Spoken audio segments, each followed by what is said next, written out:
اللهم طهر لي قلبي وحصن لي فرجي واغفر لي ذنبي. السلام عليكم saudaraku.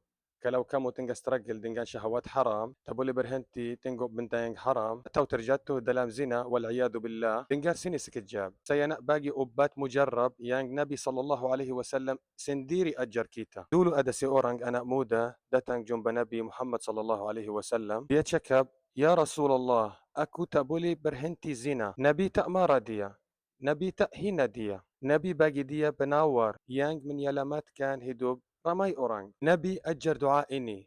Allahumma tahhir qalbi wa hassin farji waghfir dhanbi. Senang doa ini. Maksudnya, Ya Allah, sucikan hati aku, lindungi kemaluan aku dan ampuni dosa aku. Saudaraku, doa ini baca masa sujud. Sujud ialah tempat paling dekat antara hamba dan Allah. Kalau kamu baca doa ini dengan hati yang jujur, insya-Allah, insya-Allah, insya-Allah, Allah akan patahkan syahwat haram yang kamu tak boleh berhenti.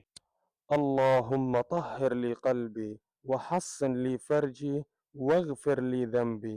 Sangat ramai menderita dalam diam. Ada terjatuh dalam zina, ada tengok benda haram setiap malam, dan bila habis, hati rasa kosong, malu, jijik dengan diri sendiri. Tapi tetap tak mampu berhenti. Saudaraku, nafsu ini kalau tak dijaga, dia akan hancur hati, hancurkan iman, hancurkan masa depan. Nabi SAW kata, La barakallahu fi ilmin la yanfa'.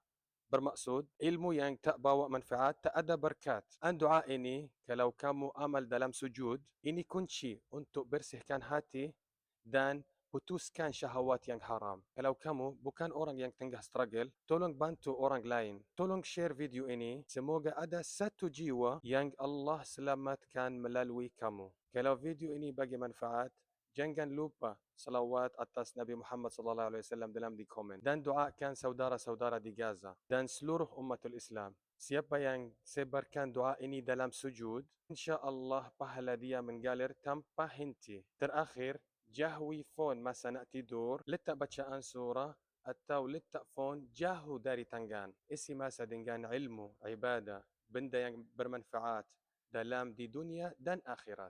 Kalau kamu nak hidup yang lebih bersih, ulang doa ini semasa sujud. Insya-Allah, insya-Allah, Allah akan bukakan jalan.